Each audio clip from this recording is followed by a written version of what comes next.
함께 오늘 말씀 읽겠습니다. 모인 무리의 수가 약 120명이나 되더라. 그때 베드로가 그 형제들 가운데 일어서서 이르되, 형제들아, 성령이 다윗의 입을 통하여 예수 잡는 자들의 길잡이가 된 유다를 가리켜 미리 말씀하신 성경에 응하였으니 마땅하다. 이 사람은 본래 우리 수 가운데 참여하여 이 직무의 한 부분을 맡았던 자라. 이 사람이 불의의 싹스로 밭을 사고 후에 몸이 곤두박질하여 배가 터져 창자가 다 흘러나온지라. 이 일이 예루살렘에 사는 모든 사람에게 알려져서 그들의 말로는 그 밭을 아겔다마라 하니 이는 피밭이라는 뜻이라. 시편에 기록되었으되 그의 거처를 황폐하게 하시며 거기 거하는 자가 없게 하소서 하였고, 또 일렀으되 그의 직분을 타인이 취하게 하소서 하였도다. 이러므로 유한의 세례부터 우리 가운데서 올려져 가신 날까지 주 예수께서 우리 가운데 출입하실 때에 항상 우리와 함께 다니던 사람 중에 하나를 세워 우리와 더불어 예수께서 부활하심을 증언할 사람이 되게 하여야 하리라 하거늘, 그들이 두 사람을 내세우니 하나는 바사바라고도 하고 별명은 유수도라고 하는 요셉이요, 하나는 mat띠아라. 그들이 기도하여 이르되, 못사람의 마음을 아시는 주여, 이 두 사람 중에 누가 주님께 택하신 바 되어 봉사와 및 사도의 직무를 대신할 자인지 보이시옵소서. 유다는 이 직무를 버리고 제 곳으로 갔나이다 하고 제비 뽑아 mat띠아를 얻으니 그가 11사도의 수가 들어가니라. 아멘. 20세기에 일어났던 여러 사건들이 있습니다. 20세기 역사상 어떤 그 세기보다도 다양한 사건들이 있었던 시대가 아닌가 싶습니다. 물론 지금은 21세기지만 아직도 어쩌면 그 20세기의 어떤 이 크게 벗어나지 않은 20세기에 이루어졌던 그 어떤 이 세계사적인 어떤 역학의 그 구도에서 크게 벗어나진 않았어요. 여전히 미국과 소련, 미소의 냉전이 끝난 것 같지만 여전히 미중 간의 갈등이 이어져 나가고 있지 않습니까? 크게 보면 세계사적인 큰 틀은 벗어나지 않았어요. 여러 사건들이 있었어요. 1, 2차 세계대전, 우리 한국 전쟁, 베트남 전쟁, 이라크, 더군다나 또 미국에 있었던 그 월드타워가 그 무너지는 것으로 이제 촉발됐던 어쩌면 이 종교 전쟁이라고도 할 수 있는 그런 이 이슬람과의 전쟁, 참 다양한 어떤 그런 사건 사고들을 이렇게 좀 압축적으로 보냈던 시대가 이 20세기 또 이어지는 21세기가 아닌가 싶어요. 그러나 세계사적으로 20세기에 많은 사람들을 놀래켰던 사건이 하나 있습니다. 그것은 어떤 일인가 하면 1948년 이스라엘의 건국이에요. 그 어떤 민족도 2000년이 넘는, 2000년이 뭡니까? 1000년을 넘어서 떠돌이 생활을 하던 민족이 다시 그 고토를 회복해서 국가를 세운 예는 없었습니다. 이것은 비단 세계사적인 어떤 역사나 사회를 공부하는, 연구하는 그런 역사가들의 시선과 사람들의 시선에만 충격을 안겨줬던 사건이 아니라 기독교인들에게도 충격을 안겨준 사건이었어요. 왜냐하면 전통적인 이 기독교인들의 기독교인들, 여기서 말하는 그 기독교라는 것은 천주교까지 다 포함하는 범그리스도교를 얘기합니다. 이 기독교인들의 입장은 무엇이었냐면, 이제 더 이상 이스라엘 민족에게는 하나님과 맺은 그 구원의 관점으로 바라볼 수 있는 그 약속, 그 언약 백성으로서의 부르심이 더 이상 없다라는 것이에요.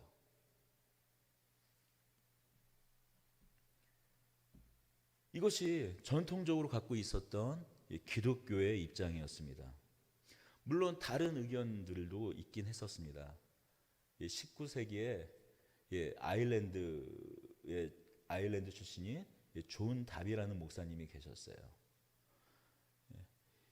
이분의 어떤 주장으로 시작되어 것이 세대주의라는 것이 있습니다. 이 세대주의의 핵심 주장은 크게 세 가지예요. 하나님의 백성은 둘이다. 하나님의 구원 역사, 하나님의 구원의 부르심, 이것은 투트랙으로 이어진다는 거예요. 이스라엘과 교회와의 언약은 구별된 따로따로 별개의 언약을 가지고 있다는 것입니다. 다시 말해서 더 쉽게 이야기하면 이스라엘 백성들은 이스라엘 백성들대로의 구원 스케줄, 구원 계획이 하나님께서 있으시고, 이방인들을 위한 그 구원 계획, 교회를 통한 구원 계획은 이스라엘의 그 약속과 별도로 존재한다는 거예요. 이 교회 시대는 이스라엘의 반역으로 말미암아 잠시 2000년이 지금 계속 이어오고 있습니다. 그 잠시 동안 교회 시대가 열렸지만 결국 예수님께서 재림하시면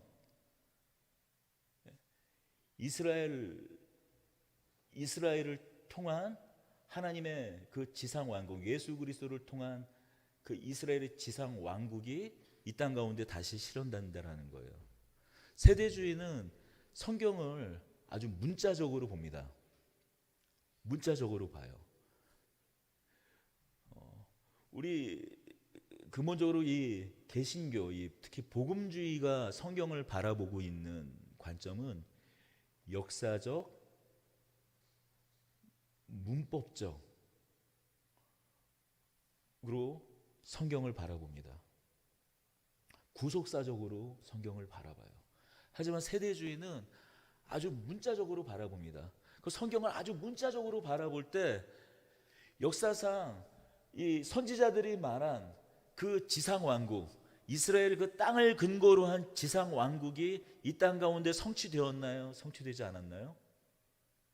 그 땅 시온으로, 이스라엘 땅 그 시온 예루살렘으로 모든 열방이 나와 하나님께 제사 드리는 그런 일들이 실현되었나요? 실현되었나요? 실현되지 않았나요? 실현되지 않았다라는 거예요. 언약이 성취되지 않았다라는 거예요. 그래서 예수 그리스도께서 재림하시며 이제 천년왕국이 실현되는데, 그것은 이스라엘을 중심으로 한 지상왕국이에요.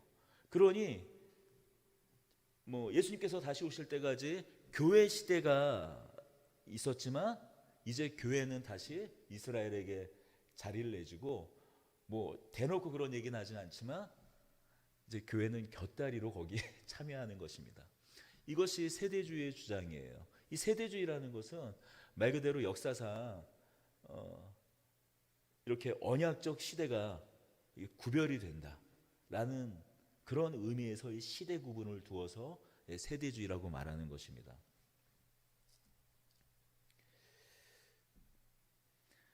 그러나 전통적으로 교회는 이스라엘이 하나님과 맺은 그 언약의 실패로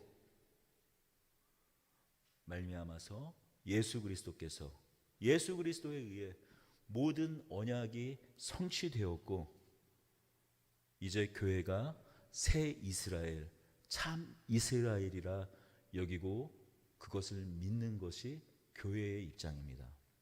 교회가 곧 새 이스라엘이고 영적인 이스라엘이고 참된 이스라엘이라는 것이에요. 성경 구약과 신약이 말하는 바가 바로 여기에 있다고 우리 교회는 믿습니다.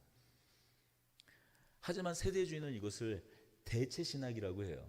우리는 이것이 예수 그리스도의 십자가로 말미암아 예수 안에서 온 이스라엘에게 주어졌던 모든 언약이 예수 그리스도 안에서 다 성취되었고, 예수 그리스도의 그 몸을 근거로 해서 우리가 그 부활과 그 승천을 근거로 해서 우리 교회가 세워졌다. 그래서 우리가 영적인 이스라엘이고 이제 참 이스라엘이 되었다 라는 그것이 너무나 당연한 것이기 때문에 우리는 우리의 이런 이 믿음에 대해서, 이런 입장, 이런 신앙관, 때로는 이 신학에 대해서 우리는 대체 신학이라고 말하지 않아요. 또는 대체주의라고 말하지 않습니다. 하지만 세대주의에서는 이것을 대체주의 또는 대체 신학이라고 말합니다. 그리고 그것을 부정합니다. 이러한 주장이 힘을 얻었던 계기가 앞서 말씀드렸듯이 1948년 이스라엘의 건국이었습니다. 요즘 이 코로나 때문에 좀 잦아들긴 했지만 이제 믿지 않는 분들이 광화문에 그 한동안 막 이 태극기를 들는 그 집회들이 막 심했잖아요. 요즘에는 이 코로나 때문에 모이지 못하고 있지만 그래도 가끔씩 모이긴 하죠. 그러면 도대체 태극기도 흔들고 성조기도 흔드는 거, 성조기야 미군이 우리나라를 도와줘서 이 해방도 되고 또 6.25 전쟁에 그 참여해서 수많은 그런 젊은이들이 자신의 몸을 이 땅에 전혀 자신들과 아무런 상관없는 이 땅에, 이 산하에 와서 그들의 뼈를 묻지 않았습니까? 뼈가 산화되지 않았습니까? 그들의 영혼이 그들의 몸을 다 헌신하지 않았습니까? 그러니 뭐 태극기도 들고 성조기도 흔드는 거는 이해를 하겠는데 도대체 이스라엘 국기는 왜 흔드느냐는 것이죠. 그 질문을 많이 받았어요. 그런데 이 세대주의부터 시작해서 이 기나긴 역사 뭐 이렇게 다 설명하기는 그래서 그러면 한마디 했죠. 그래, 이스라엘기도 알겠는데 그러면 일장기는 도대체 왜 들고 나온 거냐라고 이렇게 물어보기도 했습니다만 오히려 거기에 이제 그 성조기에 특히 이 교회 측에서 나와 흔들었던 것 중에 그 성조기가 아니라 저 이스라엘기를 들었던 그것이 그 세대주의 어떤 주장으로 그래도 그건 왜 들고 나왔는지 잘 모르겠어요. 그래도 이해가 안 됩니다만 아무튼 그 세대주의의 어떤 그런 신학적인 근거를 들고 이스라엘 국기를 흔들고 있는 것입니다. 또 모르죠. 여기에 이스라엘 나라가 임하기를 바라는 마음이 있었는지는 모르겠습니다. 아무튼 이러한 때에 이러한 다양한 이슈들이 우리에게 제기가 되는 때에 예수 그리스도를 모퉁이 돌로 해서 사도들과 그 선지자들의 그 터 위에 세워진 교회는 도대체 어떤 교회인가? 어떤 입장을 가져야 하는가? 오늘 말씀이 잘 설명해 주고 있습니다. 사도들의 터 위에 세워진 교회는 성경의 계시대로 세워진 참 이스라엘입니다. 우리 16절, 17절, 18절을 다시 한번 읽어보겠습니다. 형제들아, 성령이 다윗의 입을 통하여 예수 잡는 자들의 길잡이가 된 유다를 가리켜 미리 말씀하신 성경이 응하였으니 마땅하도다. 이 사람은 본래 우리 주 가운데 참여하여 이 직무의 한 부분을 맡았던 자라. 이 사람이 불의의 싹스로 밭을 사고 후에 몸이 곤두박질하여 배가 터져 창자가 다 흘러나온지라. 이 일이 예루살렘에 사는 모든 사람에게 알려져 그들의 말로는 그 밭을 아겔다마라 하니 이는 피바지라는 뜻이라. 20절까지 다시 읽겠습니다. 시편에 기록되었으되 그의 거처를 황폐하게 하시며 거기 거하는 자가 없게 하소서 하였고 또 일렀으되 그의 직분을 타인이 취하게 하소서 하였도다. 가룟 유다가 예수님을 팔고 결국 그가 죽음으로써 그 직분이 타인에게 넘겨졌다라고 말씀합니다. 우리가 오늘 이 말씀에서 특별히 주목할 부분은 20절이에요. 사도 베드로는 시편 69편 25절의 말씀을 인용해서 새롭게 그 말씀을 해석하고 적용하고 있어요. 원래 이 시편 69편은 다윗의 시거든요. 다윗이 쫓겨가고 다윗을 대적하는 무리들에 의해서 쫓겨갈 때 그 대적하는 무리들이 결국은 다윗 자신을 대적하는 것, 비록 자신의 여러 부족함으로 말미암아 자기 쫓기는 신세가 되었지만 다윗에게는 하나님의 언약으로 묶여져 있었거든요. 다윗을 통해서 드러난 그 하나님의 약속이 다윗에게는 묶여져 있었거든요. 곧 예수 그리스도와 다윗은 묶여져 있는 것이거든요. 곧 다윗을 대적하는 것은 곧 하나님을 대적하는 것이고 예수 그리스도를 대적하는 것입니다. 그런 어떤 계시적인 뜻을 그의 시편 69편에서 녹여내 있어요. 그래서 나를 대적하는 저들이 곧 그들의 처소를 잃고 그 이후에 69편 25절을 보면 그들이 의인의 자리에서 쫓겨날 것에 대하여 그 시를 씁니다. 그런데 사도 베드로는 지금 새롭게 해석해서 그 대적자가 그의 처소를 잃어버리고 그 직무도 다른 사람이 취하게 될 것이라고 새롭게 해석하고 있어요. 자, 한번 또 생각해 보면 우린 이렇게 생각해 볼 수 있습니다. 그가 처소를 빼앗겼으며 다른 사람이 취할 것은 무엇입니까? 처소여야 되잖아요. 그렇죠. 반역자들이 뭐 빼앗긴다 그러면 그의 재산과 그의 땅과 그의 모든 것이 빼앗기겠죠. 그런데 사도 베드로는 이어서 그가 맡은 직무와 그 처소를 묶어서 설명하고 있고 그것이 다른 사람에게 넘겨진다라고 지금 선포하며 말하고 있어요.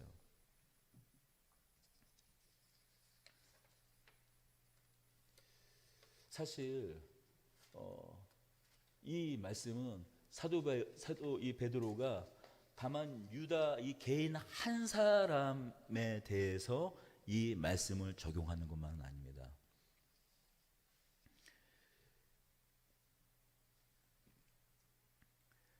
바로 이 거처는 땅을 말하는 것입니다.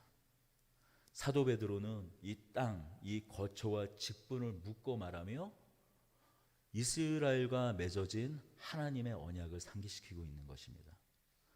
이스라엘에게 약속된 그 가나안 땅, 이스라엘 땅은 하나님과 맺어진 언약의 땅이었어요.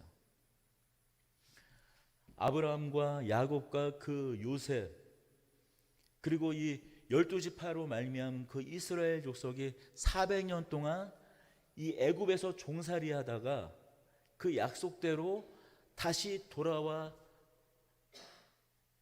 세운 나라가 이스라엘입니다. 이스라엘은 물론 당시에 수많은 민족이 세운 나라들이 있었지만 이스라엘 민족이 가나안 땅에 세운 나라는 다른 일반 나라들과 같은 그런 나라, 그들과는 성격이 다른 나라였어요. 하나님께서 인도하셔서 하나님께서 세우시고 하나님의 통치로 다스려지는 땅이었습니다. 그러니 오늘날 우리가 하나님 나라라고 말하는 그런 관점에서 완전한 하나님 나라는 아닐지라도 그리고 주님께서 다시 오실 그 재림의 날 때 이루어지는 새하늘과 새 땅 그 완전하게 임하실 그 하나님 나라는 아닐지라도 적어도 그 하나님 나라를 미리 보여주는 하나님 나라를 미리 엿보여주는 그 하나님 나라의 어떤 모본이었습니다. 출애굽기 19장 이 5절 6절에서는 그 이스라엘의 백성의 그 부르심을 이렇게 분명히 밝히고 있어요. 세계가 다 내게 속하였나니 너희가 내 말을 잘 듣고 내 언약을 지키면 너희는 모든 민족 중에서 내 소유가 되겠고 너희가 내게 대하여 제사장 나라가 되며 거룩한 백성이 되리라. 너는 이 말을 이스라엘 자손에게 전할지라. 가나안 땅은 하나님과 언약적 부르심으로 묶여있는 땅이었어요. 그곳은 제사장 나라로서 이스라엘이 살아갈 땅이었습니다. 말 그대로 제사장 나라였어요. 이스라엘은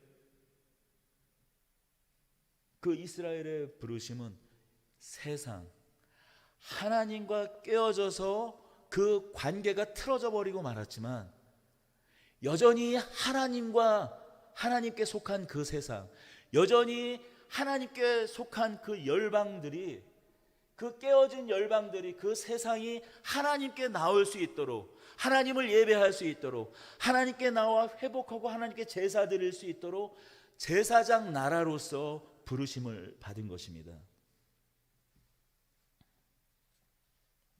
그들이 살아가는 모습, 하나님의 선하심, 하나님의 아름다우심, 그것을 세계 만방이 보고 하나님이 다스리는 나라의 모습은 저렇구나 하며 자신들도 동일한 꿈을 꾸고 동일한 그 소망을 품고 하나님께 나아오도록 부르심을 받은 것이 이스라엘 민족이었고, 그 부르심을 위해서 하나님의 뜻을 알려준 것이 바로 율법이었어요. 그러나 그 이스라엘 백성들은 하나님을 오히려 그 부름받은, 하나님 나라로 부름받은 그들이 오히려 하나님을 저버리고 하나님을 대적하고 하나님을 떠납니다. 결국 북이스라엘이 먼저 반역해서 멸망당하죠. 그래서 10지파가 이제 그 흔적이, 우리가 르우벤, 시므온, 이어서 므낫세, 우리가 알고 있는 단 지파부터 시작해서 그 나머지 10지파가, 유다 지파를 제외한 10지파가 도대체 어디로 흩어졌는지 알 수도 없게 흩어져 버리고 멸망당하고 말았어요. 예수님 당시에 남은 것은 유다 지파 하나뿐이었습니다. 물론 베냐민 지파도 있었지만 베냐민 지파는 거의 유다 지파에 흡수가 돼서 거의 명맥조차 사라진, 거의 유다 지파와 동일시되어 버린 것이 이제 베냐민 지파인데, 아무튼 유다 지파밖에 남지 않았습니다. 지금 이 예수님을 배반한 유다는 예수님의 12제자 중 한 사람을 의미하는 것이 아닙니다. 그의 배반은 마지막 남은 이스라엘, 곧 유다 지파의 배신과 언약적 실패를 의미하기도 했습니다. 예수님께서 빌라도의 그 관정 앞에서 재판을 받습니다. 이스라엘 백성들에게 물어봐요. 유월절 날에는 너희 죄인 중에 한 사람을 풀어주는 그런 관례가 있는데, 이 바라바와 이 그리스도라고 자칭하는 이 예수와 둘 중에 누구를 풀어주랴? 빌라도는 이스라엘 백성들이, 이 유다 백성들이 예수를 놓아달라고 할 줄 알았어요. 빌라도는 이 예수가 무죄라는 사실을 잘 알고 있었습니다. 그래서 예수를 십자가에 못 박혀 죽이는 그런 죄책감에서 벗어나고자 예수님을 풀어줄 방법을 제안을 했어요. 그러나 이스라엘 백성, 그 유다 백성들은 어떻게 얘기합니까? 바라바를 내놓아라, 예수를 못 박으라고 외칩니다. 그러면서 그 무리들은 이렇게 이야기했습니다. 그 피를 우리와 우리 자손에게 돌릴지어다 라고 말합니다. 결국 그들의 뜻대로 예수님은 십자가에 못에 박혔습니다. 예수님께서 숨을 거두는 시간에 성전에 있던 그 지성소를 덮고 있던 성전의 휘장이 찢어져 버려요. 예수님의 십자가의 그 죽으심과 그 순간 이스라엘의 그 언약적 부르심, 이스라엘의 제사장적 그 부르심도 그것으로 끝이 나는 것입니다. 예수 그리스도 그 몸에, 예수 그리스도의 십자가의 그 죽으심에 모든 구약의 선지자와 모세와 선지자와 시편의 그런 모든 언약들이, 약속들이 예수 그리스도의 몸에 성취되어 그의 죽음과 그의 부활로 말미암아 예수 그리스도께서 참 이스라엘이 되어 그 모든 언약이 예수 안에서 성취된 것입니다. 이제 더 이상 이스라엘 민족에겐 하나님의 구원 계획과 관련된 다른 언약이 남아있지 않은 것이에요. 더하거나 뺄 것 없이 세상과 열방과 마찬가지로 예수 그리스도를 통해 하나님 앞에 그들도 설 수 있는 것입니다.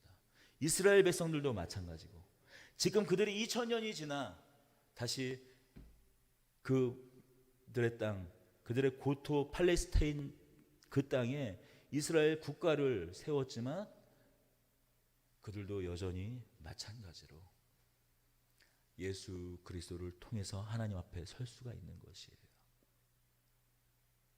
어떻게 그런 일이 가능했는지, 그것은 주님께서 다시 오시는 날 그 비밀은 벗겨질 수 있겠죠.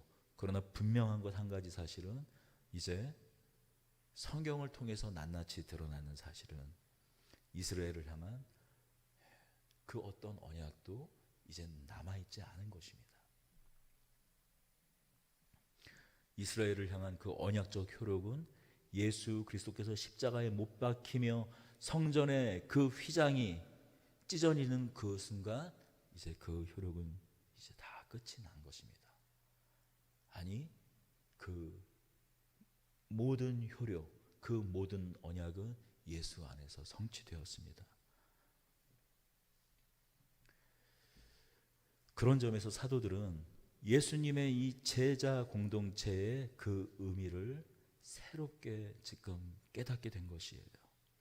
제사장 나라로서 부르심을 받은 이스라엘을 대신할 영적 이스라엘의 그 기초라는 이 사실을 이제 사도들과 제자들은 이해하게 된 것입니다.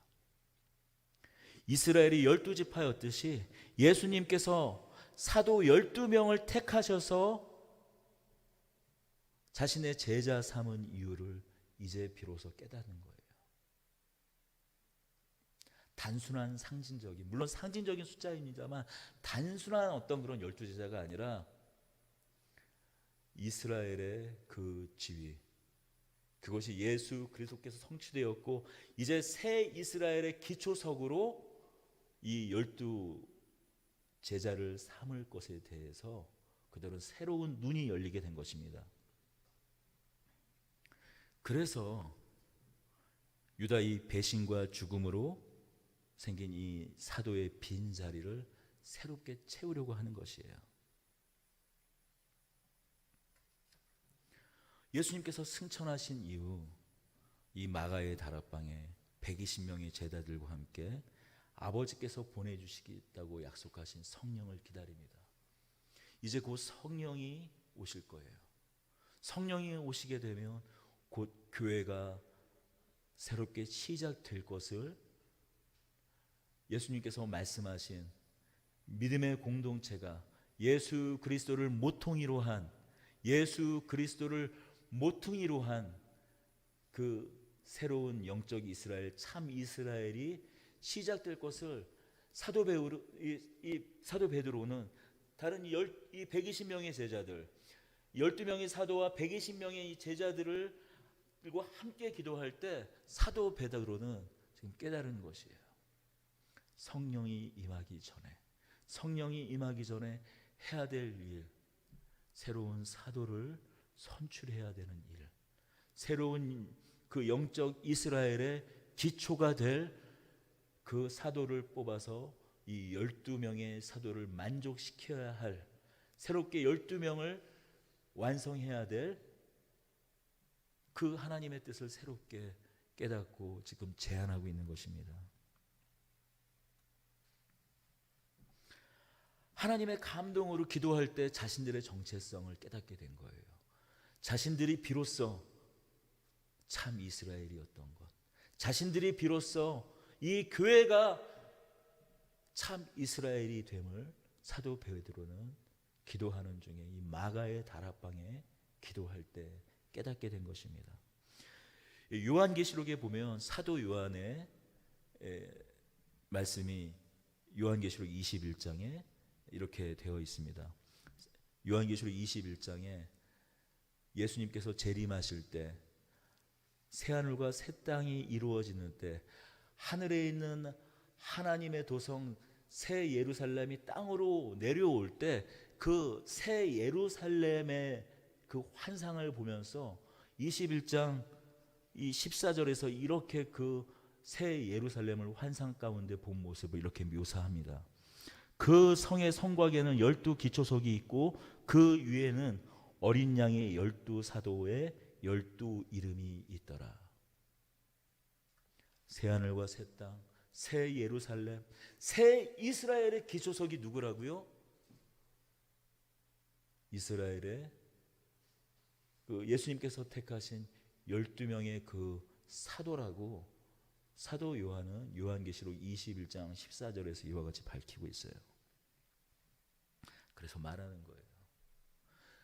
사도 베드로는 다만 이 유다의 직분을 취하는 것이 다만 사도 한 사람의 직분을 취하는 것이 아니라 이제 유다의 직분을 채워 새로운 사도가 들어오므로 12사도가 이제 새 이스라엘, 참 이스라엘의 기초석이 되어 교회가 그 하나님 나라를 드러내고 교회가 하나님 나라의 어떠하심을 드러내고 하나님의 통치와 그 하나님 나라가 임했을 때의 그 모습을 미리 보여주는 존재로서 그리스도의 몸인 것을 드러내는 존재로서 새롭게 참 이스라엘로 부름받았다라는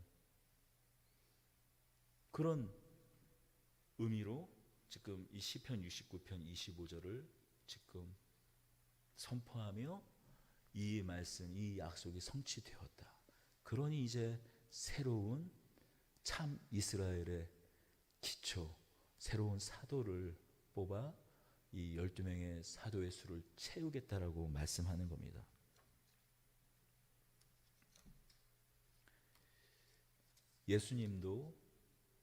예수님께서 직접 말씀하신 바처럼 모세와 선지자와 그 시편에 예언되었던 그 모든 약속의 성취, 모세와 선지자와 시편에 일컬었던 그가 바로 나다라고 예수님께서 자신이 그 언약의 성취인 것을 말씀한 것처럼 교회 역시 바로 이 언약의 성취입니다. 이어서 우리는 한 가지 더 살펴봐야 할 것이 있습니다. 사도들이 새로운 사도를 뽑는 과정을 통해서 사도들의 이 터 위에 세워지는 교회의 부르심이 어떤 부르심인지 우리는 또 이어지는 그 사도를 뽑는 이 과정을 통해서 잘 알 수 있습니다. 사도들의 터 위에 세워진 이 교회는 바로 증인 공동체라는 것입니다. 마띠아라는 사람을 제비 뽑기로 뽑게 됩니다. 그 자격에 대해서 21절과 22절은 이렇게 말합니다. 우리 21절과 22절을 읽어보겠습니다.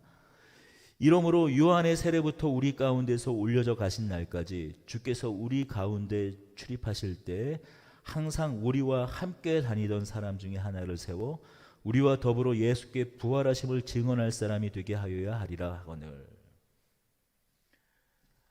제비 뽑기라는 방법을 통해서 새로운 사도를 뽑습니다. 그런데 그 방법, 그 조건이 무엇입니까? 예수님과 3년 동안 그 우리가 말하는 그 공생애, 예수님과 함께 먹고 마시고 예수님께서 하나님 나라의 복음을 전하고 가르치시고 치유했던 그 과정을 함께 했던 자다. 그 모든 것을 함께 보고 함께 동행했던 자라고 말합니다.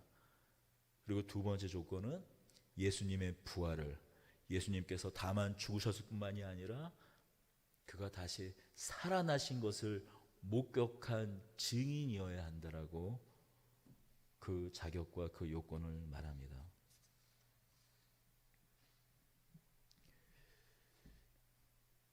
그 이유는 무엇일까요?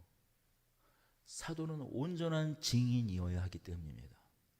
교회를 세워가는 기초를 놓는 증인된 자로서 역할을 사도들은 부여받았기 때문이에요.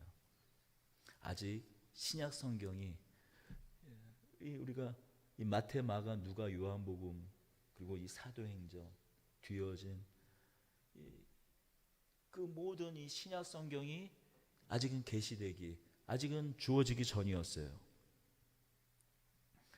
아직 신약 성경 이 새로운 하나님의 언약의 이 말씀이 기록되지 않았었던 때 이 사도들의 말 한마디 한마디는 곧 예수님께서 계셨으면 우리에게 여전히 하게 될 말씀입니다. 사도는 예수님의 그 모든 사역을 함께 했던 사람이었습니다. 그래서 이들의 한마디 한마디는 다만 예수님께서 살아계시면 우리들에게 하셨을 말씀일 뿐이 아니라 그 말씀이, 그들이 선포된 말씀이 기록되었을 때 그 말씀은 성경이 되었어요. 사도들에 의해서 기록된 말씀이 인준이 되어 성경이 되었어요. 여러분, 마태복음의 마태는 바나바의 생질이죠. 바나바의 조카로서 12사도는 아니었어요. 하지만 마태복음이 성경으로 남아있는 것은 무엇입니까? 그 말씀이 사도들에 의해서 인준되었기 때문이에요. 사도들에 의해서 확증이 되었기 때문이에요. 마태가 기록한 그 모든 말씀이 예수님의 가르침, 예수님께서 계셨을 때 그 모든 일, 그리고 우리가 믿음을 지켜가는데 하나도 부족함이 없는 하나님의 말씀이기에 사도들에 의해서 확증이 되었기에 우리에게 성경으로 남아있는 것입니다. 그런 점에서 이 베드로후서 3장에는 참 귀한 말씀이 있습니다. 베드로후서 3장 15절과 16절엔 이런 말씀이 있어요. 또 우리 주의 오래 참으심으로 구원이 될 줄로 여기라. 우리가 사랑하는 형제 바울도 그 받은 지혜대로 너희에게 이같이 썼고 또 그 모든 편지에도 이런 일에 관하여 말하였으되 그 중에 알기 어려운 것이 덜어 있으니 무식한 자들과 굳세지 못한 자들이 다른 성경과 같이 그것을 억지로 풀다가 스스로 멸망에 이르느니라 라고 베드로는 말하고 있습니다. 카톨릭 같은 경우에, 로만 카톨릭 같은 경우에는 성경의 권위보다 교회의 권위를 높게 여깁니다. 왜냐하면 자신들이 한참 뒤에, 이제 서기 한 300년 그 이후죠, 어떤 것이 성경이 될런지 어떤 것이 성경이 아닐런지 자신들이 그것을 정했다라는 것이에요. 그러니 자신들의 전통, 그것이 성경의 권위 위에 있다고 얘기합니다. 그러나 그렇지 않습니다. 이미 사도들이 있을 그때에 베드로와 같이, 이 사도 바울과 같이, 사도 바울이 그가 개척한 교회에 있던 그 편지들을 이미 다른 성경과 같은 권위로 그것을 확정한 것이에요. 나중에 한참 어떤 사람들, 어떤 모임에서 단순히 확인돼서 이것이 성경으로 남은 것이 아니라 이미 사도들이 복음을 전할 때 그 증인으로 나서며 하나님 나라의 복음을 선포하던 그 시절에 이미 사도 바울의 이런 편지,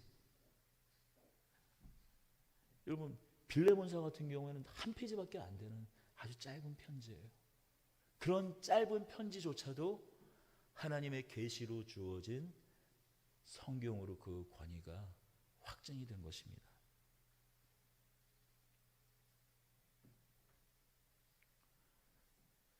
사도들의 터 위에 세워진 교회는 바로 증인 공동체로서의 교회입니다. 그러므로 오늘날 사도들의 고백 위에 세워진 우리의 이 교회는 바로 예수 그리스도를 3년간 함께 모시고 먹고 함께 기도하며 그 모든 것을 함께하고 예수님의 부활을 목격했던 그 증인들에 의해서, 그들의 말씀 위에서 세워진 증인들의 공동체가 됩니다. 이 자리에 비록 사도가 남아있지 않을지라도, 이 자리에 비록 선지자들이 남아있지 않을지라도 이 말씀이 우리에게 사도들의 빛을 드려주고, 이 말씀이 선지자들의 빛을 드려주고, 이 말씀이 하나님의 계시의 빛을 드려줘서 우리도 여전히 그 길 위에서 사도들과 마찬가지로 증인 공동체로 서게 되는 것입니다. 이제 마지막으로 사도들의 터 위에 세워진 교회는 어떤 교회인가? 하나님의 은혜로 세워지는 은혜 공동체입니다. 우리가 이 성경을 읽을 때 성경에 등장하는 그 인물들의 이름을 우리가 좀 유심히 살펴보아야 돼요. 유심히 살펴보아야 합니다. 하나님은 크리에이터, 하나님은 좀 재미있으시고 하나님은 약간 이렇게 연출가세요. 우리가 어떤 한 사람, 한 작가가 뭐 영화를 만들어요. 그리고 이 뭐 연극을 만들거나 어떤 TV를 뭐 이렇게 뭐 한다, 뭐 TV 어떤 이 뭐 시나리오나 어떤 그런 이 시국을 쓴다 그러면 거기에 등장하는 사람 그 인물 하나하나까지도 아주 고심해서 장명하지 않습니까? 그런데 놀랍게도 가끔 이렇게 성경을 보면 뭐 이거 지은 거는 부모가 지었고 때로는 뭐 할아버지가 누가 그 이름을 다 짓는지 모르겠지만 아무튼 성경에 등장하는 그 이름을 들어보면 가만히 보면 하나님의 그 뜻이 한 성경에 등장하는 그런 인물들의 그 됨됨이나 그 모습 가운데서도 계시되는 것을 알 수가 있어요. 야곱은 어떻습니까? 뒤꿈치를 붙잡는 자 아닙니까? 그 인생이 끊임없이 자신의 인생 하나님의 부르신 뜻 가운데 살지 못하고 다른 사람의 인생을 살아가고 자신의 인생이 아니라 그 형의 인생을 훔치고 살아가고 다른 누구의 계속 인생을 살아가다 결국 하나님 앞에 자신을 찾는 것, 자신의 소명과 자신의 이름을 새롭게 받는 것, 그것이 야곱이었잖아요. 그것과 마찬가지로 이 23절에 보면 그들이 두 사람을 세우니 하며 지금 3년 동안 예수님과 함께 우리와 함께 했던 자, 더불어 예수님의 그 부활을 목격했던 자 중에 두 사람이 추려집니다. 23절에 보면 그들이 두 사람을 세우니, 여기서 아마 그들은 아마 12사도를 넘어서서 우리 15절에 있는 모인 무리의 수가 약 120명이나 되더라. 여기에 아마 120명 그 모인 그 제자들 전부를 얘기했던 것 같아요. 그 제자들이 120명부터 시작해서 서로가 서로를 천거하고 3년 그리고 부활까지 목적했던 사람들 추려지겠죠.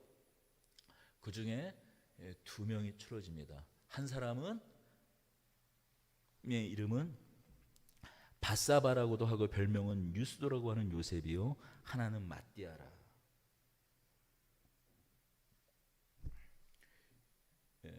이 바사바라고도 하고 별명은 유스도라고 말하는 요셉이라는 사람과 마띠아입니다.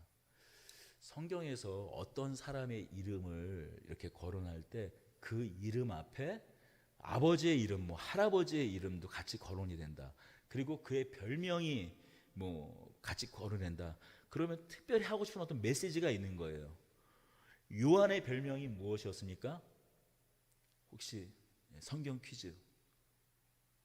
우레의 아들 아니에요. 예수님의 복음을 거부하는 사람들은 전부 다 불벼락을 내서 다 죽이겠다고 해서 그 말씀이 나오면서 그의 별명이 소개가 되잖아요. 우레의 아들. 아주 거칠고 다혈질적인 사람입니다. 사도 베드로는 되지도 못할 정도로 아주 거칠고 다혈질적인 사람이었던 것을 그런 별명을 통해서 드러내는 거예요. 여기서 바사바라고도 하고 유스도라고 말하는 이 요셉이라는 사람, 여기서 바사바는 뭐 큰 의미가 없고요. 여기 유스도라는 뜻이 좀 그 이름의 그 뜻이 이게 그냥 이 사도행전을 읽었던 당시의 사람들은 유스도 하면 바로 그 뜻이 무슨 뜻인 줄 알거든요. justice란 뜻이에요. 유스투스. 이 justice가 유스투스라는 그 단어에서 나오거든요. 이 라틴어 단어에서요. 유스투스, 정의라는 뜻입니다. 아마도 그 품성과 성격이 하나님 앞에서 정직하고 정의로운 사람이었을 거예요. 자, 마띠아는 어떤 뜻일까요? 선물이라는 뜻입니다.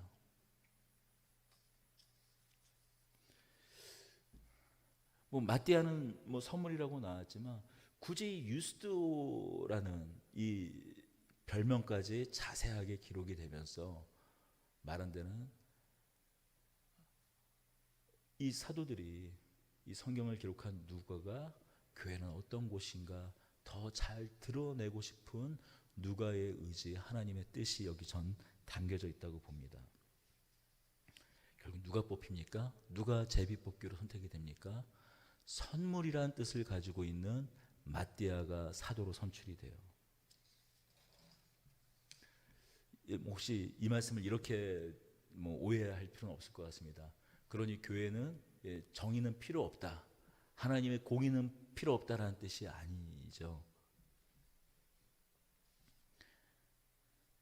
제비뽑기라는 이 방법을 통해 선출되는 이 사도의 그 이름 마띠아라는 이름을 통해서 결국 무엇이 풍성하게 이 사도행전을 읽는 사람들은 깨닫게 되었을까요? 예수께서 십자가에서 못 박혀 죽으시고 부활하신 이 소식이 우리에게 복음이 되는 이유는 무엇입니까? 예수님께 하나님의 진노, 하나님의 저주, 하나님의 심판, 이것이 다 쏟아졌기 때문이에요. 이제 더 이상 예수 그리스도 하나님의 그 아들에게 하나님의 진노, 하나님의 것이 다 쏟아져서 예수 그리스도를 모신 자들에게는 그 어떤 진노, 어떤 심판, 하나님의 정의로운 그 심판과 진노도 없을 것이 약속되는 것이에요.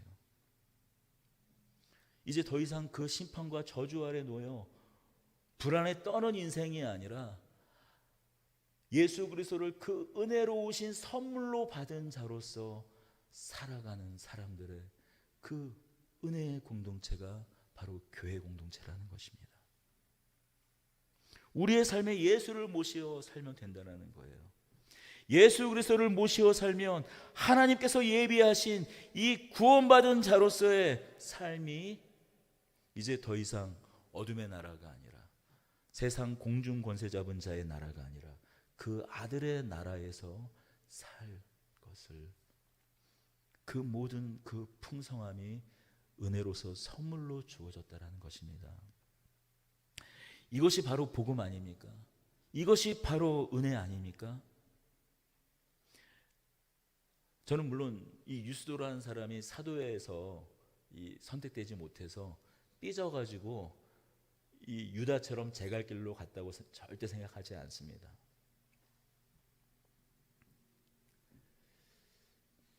유스도도 증인된 자로서 그 제자로서의 부르심을 끝까지 완수했을 것입니다. 사도로 이 세움받은 마띠아는 그러나 더 특별한 인생을 살았을까요? 그렇지는 않은 것 같아요. 영광스럽게 이 사도의 자리, 사도의 직무를 그가 취하게 되었지만 이제 이 사도 마띠아, 요한계시록 21장 14절에서 기록된 것처럼 그의 이름이 새 예루살렘의 기초 속으로 그렇게 생각해 보세요. 그 새 예루살렘이 그냥 잠깐, 이거는 환상 속이니까 실제로 그렇게 임하는지 안 하는지 모르겠는데, 새 예루살렘, 하늘에 있는 하나님 아버지의 그 새 예루살렘 성이 이 땅에 내려오는데 그 기초 그냥 그 으리으리한 그 기초 속에 마띠아 딱 써 있다고 봐요. 그런데 실상 이 사도행전 이 1장 이 26절 이후에는 마띠아의 이름은 없어요. 마띠아가 어떻게 사역을 했는지, 어떻게 증인되었는지 기록은 없습니다.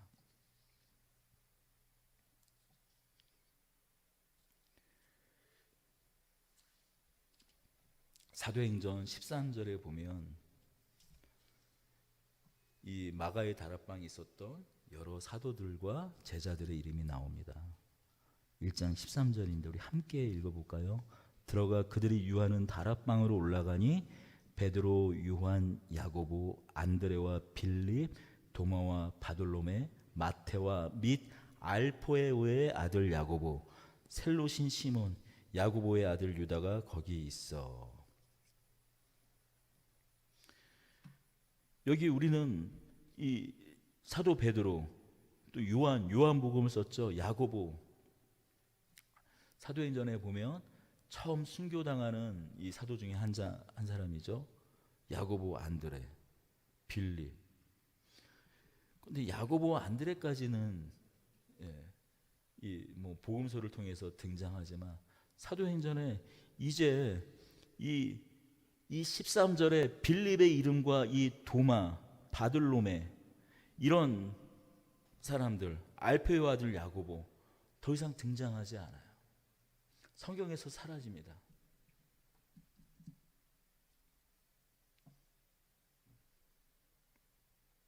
이렇게 마지막으로 등장하는 것으로 끝이에요. 사도로 택함 받은 마띠아도 마찬가지죠. 마띠아도 전승으로 다른 사도들과 마찬가지로 순교했다라는 그 전승이 남아있는 것이 다입니다. 사도들의 터 위에 세워진 이 공동체는 어떤 공동체입니까? 때로는 이렇게 이름도 없이 빛도 없이 우리의 기억 속에 사라진 사람들의 공동체이기도 해요. 하나님께서 주신 구원이 오직 은혜의 선물로 주어진 것을 감사하며 자신의 부르심을 묵묵히 담당하고 그 부르심을 끝까지 완수해 간 사람들의 공동체라는 것입니다. 저는 이 도마를 참 좋아해요. 도마. 우리는 의심 많은 도마라고 하지 않습니까? 도마하면 꼭 따라오는 것이 의심 많은 동화 이렇게. 하지만 이거 아십니까? 사복음서를 통해서 예수님을 메시아다, 그리스도다, 하나님의 아들이다 정도까지는 고백을 하지만 예수님 당신은 나의 주요 나의 하나님입니다라는 고백은 한 사람은 단 유일하게 예수님의 구멍난 손가락에 손에 손가락을 눌러보고 찔린 창의 옆구리에 손가락을 넣어봤던 도마가 유일했어요. 여러분, 당신은 나의 하나님입니다 라고 한 사람에 대해서 말하는 것을 여러분 간단하게 보지 마십시오. 간단한 일이 아니에요. 유대인들이 유일신 신앙을 가졌던 건 아예 DNA에 심겨져 있는 거예요. 그래서 눈에 보이는 사람이 하나님이다 고백하는 것은 감이 있을 수가 없는 거예요. 예수님의 제목은 무엇입니까? 자신을 인자라고 말했던 것이에요. 내가 그 메시아라고 말했던 것이에요. 내가 그리스도라고. 이 가야바의 법정에서 섰을 때 너희가 말하는 그가 곧 나다, 내가 인자다라고 말한 것이 죽어야 하는 이유가 됐습니다. 그런데 예수님 당신은 나의 하나님입니다. 이것은 뼛속 깊이 유대인의 그 DNA에 심겨진 그들의 어떤 그 체질화된 어떤 그것을 완전히 깨부시는 아주 혁명적인 고백인 것이에요. 그런데 이 도마도 오늘 이 1장 13절에 그 이름을 마지막으로 감춰요. 전승으로는 인도까지 가서 복음을 전하다가 죽은 것으로 교회의 전승으로 남아 있습니다만,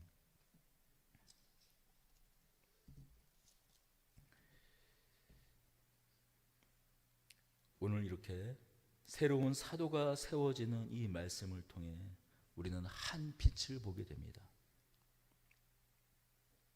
마가의 다락방에 성령이 임하기 전 먼저 임하였던 한 줄기 빛이 있었습니다. 그것은 교회가 참 이스라엘이구나, 예수 그리스도의 몸이구나. 저는 오늘의 이 말씀을 통해서 다시 한번 한 줄기 빛을 보게 됩니다. 우리 더드림 교회가 이 사도들의 터 위에 세워진 증인 공동체요 참 이스라엘이라는 사실입니다. 제사장 나라로, 왕같은 제사장 나라로, 너희는 택한 족속이요 왕같은 제사장들이요, 너희를 어둠과 사망에서 그 기이한 빛으로 인도하여 내셔서 아름다운 덕을 선포하라고 하신 바로 증인 공동체, 우리 역시 그 사도들의 그 터 위에 세워진 증인 공동체로 세워졌다라는 이 한 줄기 빛 앞에서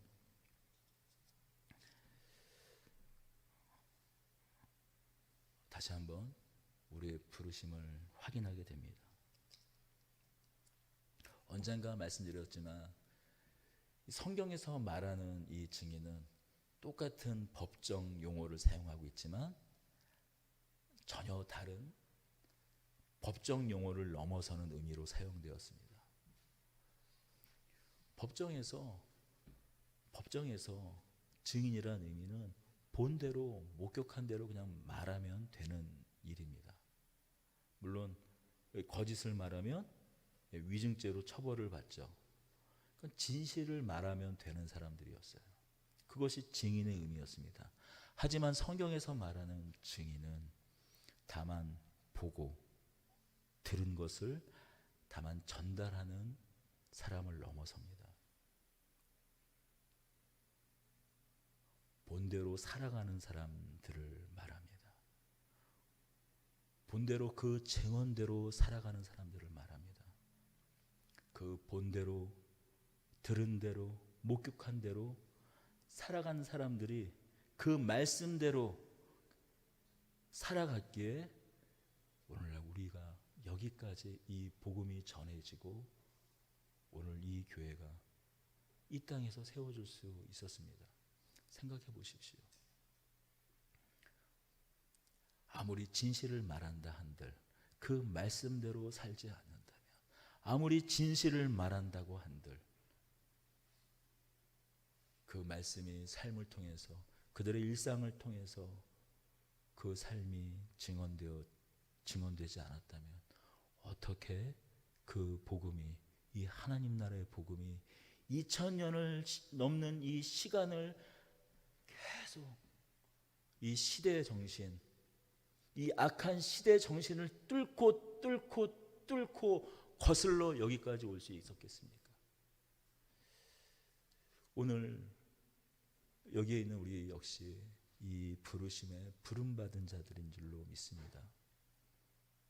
그러기에 다시 한번 우리는 성령을 갈망하고 마가의 다락방 오순절에 그 임한 성령이 오기 전에 교회의 정체성, 교회의 부르심, 예수 그리스도로 말미암은 참된 이스라엘인 것, 이것을 자각하며 사도를 뽑아 12 사도들로 말미암아 새 예루살렘, 하늘에서 새 하늘과 새 땅이 이 땅에 내려오면 그 기초가 될, 또 그 기초로 오고 오는 그 모든 영혼까지 그 이름이 남게 될 그 사도들의 터 위에 우리 역시 세워주고 있다는 것, 예수 그리스도를 모퉁이 돌로 하여 그 사도들의 터 위에 우리의 이름이 그 위에 살포시 덧입혀지고 있다는 것,